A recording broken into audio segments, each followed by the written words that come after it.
लाडकीला मे महिन्याचा हप्ता येण्यास सुरुवात झालेली आहे। आजपासून लाडक्या बहिणींच्या खात्यामध्ये पैसे जमा होणार आहेत। महिला व बाल विकास मंत्री आदिती तटकरे यांनी ही माहिती दिलेली आहे। तर लाडक्या बहिणींसाठी ही आनंदाची बातमी, मे महिन्याचा हप्ता बँकेच्या खात्यामध्ये येण्यास सुरुवात झालेली आहे। आजपासून लाडक्या बहिणींच्या खात्यामध्ये पैसे जमा होणार आहेत। महिला व बाल विकास मंत्री आदिती तटकरे यांनी या संदर्भातील माहिती दिली आहे।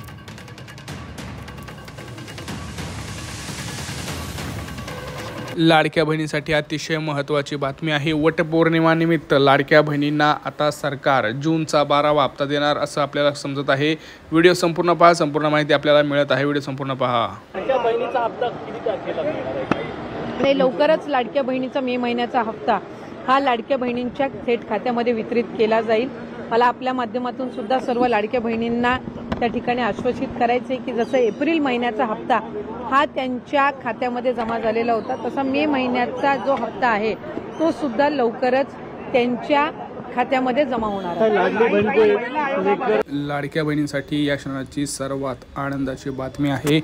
वटपौर्णिमा निमित्त लाडक्या बहिणींना 11वा हप्त्यानंतर लगेच 12वा हप्त्याचं वाटप सुद्धा म्हणजे एकूण 3000 रुपये हे लाडक्या बहिणींच्या वाटप सुरू झालेलं आहे। कोणत्या जिल्ह्यात सर्वात प्रथम पैसे यायला सुरुवात झालेली आहे, कोणत्या लाडक्या बहिणींच्या मोबाईलवरती मेसेज येणार आहेत, हे सगळं आपण डिटेलमध्ये पाहणार आहोत। आज आहे वटपौर्णिमा, तुम्ही बघत आहात।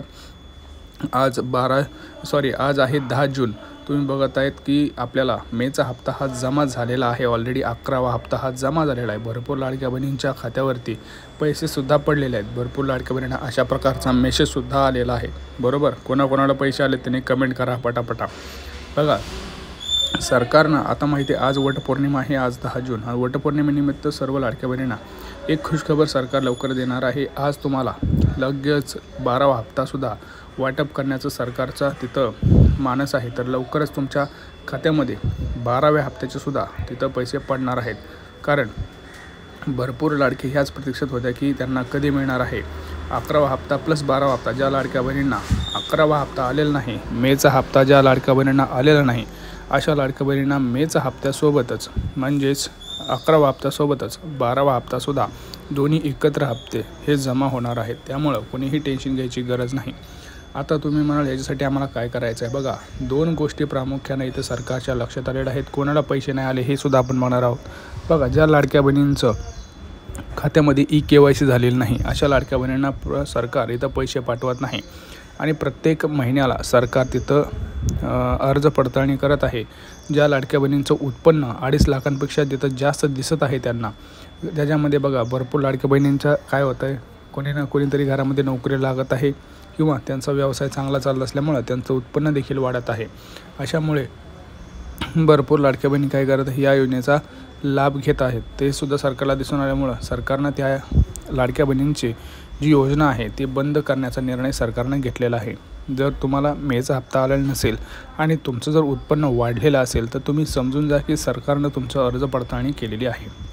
कोणत्या जिल्ह्यांपासून सुरुवात होणार आहे? बघा, आज आहे पुणे, रायगड, मुंबई, ठाणे, धुळे, सोलापूर, छत्रपती संभाजीनगर, जळगाव, पुढे नागपूर, अमरावती, चंद्रपूर अशा महत्त्वाच्या, अकोला, बुलढाणा अशा महत्त्वाच्या जिल्ह्यांपासून आज ह्या वाटपाला सुरुवात होणार आहे। आज जवळपास 16 जिल्ह्यांमध्ये वाटप हे होणार आहे आणि कमीत कमी 10 ते 12 बँकेमध्ये आज आपल्याला मेसेज पाहायला मिळणार आहे।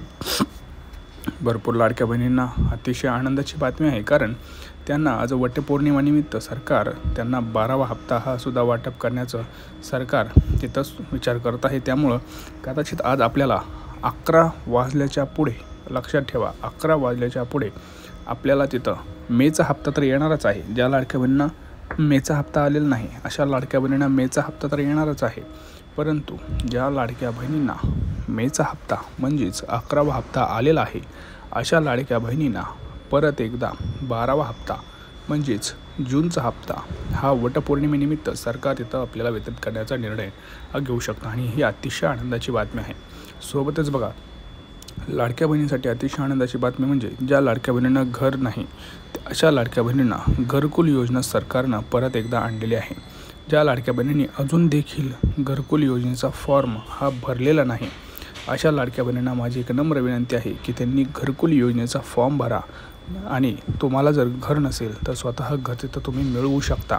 त्यासाठी कुठलाही उशीर करू नका, कारण जर उशीर तुम्ही केलात तर तुम्हाला त्या योजनेचा फायदा हा मिळणार नाही. कारण सरकार काही तिथं 20 ते 30 लाख लाडक्या बहिणींनाच हे घरकुल देत आहे. त्यात पटकन आपला अर्ज भरा, कारण अर्ज भरल्यानंतरच तुमची अर्ज पडताळणी होऊन मग तुम्हाला घरकुल हे मंजूर होणार आहे. यासाठी तुम्हाला ग्रामपंचायत किंवा पंचायत समितीमध्ये जाऊन हा अर्ज भरायचा आहे, हे लक्षात ठेवायचं आहे. तिथं कुठलीही चूक करू नका, अन्यथा जर तुम्ही चुकीचा फॉर्म भरलात तर तुम्हाला कुठल्याही घरकुल तिथं मिळणार नाही. दुसरी गोष्ट, भरपूर लाडक्या बहिणींनी रेशन कार्डमध्ये त्यांचं नाव अपडेट केलेलं नाही, त्यामुळं ज्यांना आज हप्ता येणार आहे त्यांना हप्ता हा येणार नाही. रेशन कार्डची EKYC ज्या लाडक्या बहिणींनी केलेली नाही अशा लाडक्या बहिणींना 3 गॅस सिलेंडरचे सुद्धा पैसे मिळणार नाहीत, याचीसुद्धा नोंद घ्यायची आहे. तर ज्या लाडक्या बहिणींना आता पैसे आलेले नाहीत अशा लाडक्या बहिणींना आजपासून वितरण हे सुरू झालेलं आहे, हे लक्षात ठेवायचं आहे. बघा आदिती तटकरे मॅडम काय म्हणाल्यात, व्हिडिओ संपूर्ण पहा, चॅनलला सबस्क्राईब करा. लाडक्या बहिणींच्यासाठी मुख्यमंत्री माझी लाडकी बहीण या योजनेसाठी जवळपास 36,000 कोटींची तरतूद ही त्यांनी यंदाच्या वर्षासाठी केलेली आहे. आणि निश्चितपणाने ही करत असताना ही योजना कुठेही बंद होणार नाही. जो प्रचार विरोधकांकडून करण्यात आलेला होता की डिसेंबर महिन्यानंतर या योजनेचा लाभ मिळणार नाही, या वर्षी सुद्धा ते पोचवण्याचं काम सुद्धा प्रगतीपथावर आहे. त्याच्यामुळे ही योजना ही महायुतीच्या सरकारची महत्त्वाकांक्षी योजना, जी मुख्यमंत्री देवेंद्रजी फडणवीस साहेब, उपमुख्यमंत्री एकनाथजी शिंदे साहेब आणि उपमुख्यमंत्री अजितदादा यांच्या नेतृत्वाखाली अशाच पद्धतीनं कार्यरत राहणार आहे. आणि तेच आपल्याला 1,500 रुपये की 2100 रुपये नेमकं महिलांना ही जी तरतूद आहे ही पुढच्या महिन्यांपर्यंत आहे. डिसेंबर महिन्यांमध्ये ज्या वेळेला ही जी केलेली तरतूद आहे या पलीकडे जर आपल्याला लाभासाठी तरतूद करावी लागली तर डिसेंबरच्या अधिवेशनामध्ये ती निश्चितपणाने करण्यात येईल. 36,000 कोटींची तरतूद जी आहे, पहिले वर्षाचे 3 महिन्याची तरतूद ही आधीच उपलब्ध करून दिलेली आहे. आता राहिले तुमचे 9 महिने आणि मग त्याच्यानंतर डिसेंबरच्या अधिवेशनामध्ये जर पुढच्या 3 महिन्यासाठी लागली तर त्या पद्धतीनं ती पुरवणी मागण्यांमध्ये केली जात असते. त्यामुळे या योजनेला यशस्वीरित्या राबवण्यासाठी जी काही तरतुदीची गरज आहे दर महिन्याच्या लाभाकरिता, ती या अर्थसंकल्पामध्ये झालेली आहे. स्क्रुटिनी सुरू झाल्यापासून आतापर्यंत किती महिलांनी स्वतःहून सोडलेल्या आहेत किंवा किती महिलांना वगळण्यात आलेल्या आहेत, त्याचबरोबर इतर ज्या योजना आहेत म्हणजे निराधार योजना असेल किंवा इतर योजना, या महिलांना या योजनेचा लाभ कशा पद्धतीने दिला जाणार? जे टोटल रजिस्ट्रेशन विभागाकडे झालेलं होतं ते साधारणपणे 2,63,00,000 असं होतं. पण हे जुलै-ऑगस्ट महिन्यापासूनचं होतं आणि जुलै-ऑगस्ट महिन्यापासूनच स्क्रुटिनीची जी प्रक्रिया आहे ती त्या ठिकाणी सुरू आहे. आणि पात्र महिला ज्या आहेत, लाडक्या बहिणी ज्या आहेत, त्या साधारणपणे 2,52,00,000 2,53,00,000 इतके त्या ठिकाणी असतात. आधार सीडिंग ज्यांचे अकाउंट झालेले आहेत त्यांना दर महिन्याचा लाभ वितरित होत असतो. नमो शेतकरी योजनेचा जे लाभ घेतात त्यांना नमो शेतकरीचे 1000 आणि मग वरचे जे 500 आहेत ते त्या ठिकाणी लाडक्या बहिणीच्या या तरतुदीतून मिळत असतात. संजय गांधी निराधार योजनेच्या ज्या लाभार्थी आहेत त्यांना 1500चा लाभ हा संजय गांधी निराधार योजनेतूनच मिळत असतो. त्याच्यामुळे या योजनेतून मिळण्याचं त्याच्यामध्ये काही कारण नाही. या व्यतिरिक्त 4 चाकी वाहनं असणारी असतील किंवा जिल्हा स्तरावरून ज्या तक्रारी आम्हाला प्राप्त होतात त्या पद्धतीनं ती योग्य ती कारवाई आहे ही केली जात असते. आणि परत ज्यांनी आम्हाला या योजनेचा लाभ नको आहे किंवा आम्ही या योजनेच्या लाभासाठी आता पात्र नाही आहोत असे जे अर्ज आहेत हे काही हजारांच्या संख्येमध्ये आहेत. त्याच्यामुळे गेल्याही महिन्यात साधारणपणे 2,40,00,000 पेक्षा अधिक महिलांच्या खात्यामध्ये हा लाभ वितरित झालेला होता. आणि यंदाच्याही महिन्यामध्ये साधारणपणे तितकाच आकडा आधार सीडिंग जसे जसे होत जातात त्यानुसार त्या पात्र भगिनींच्या खात्यामध्ये जमा होत राहील.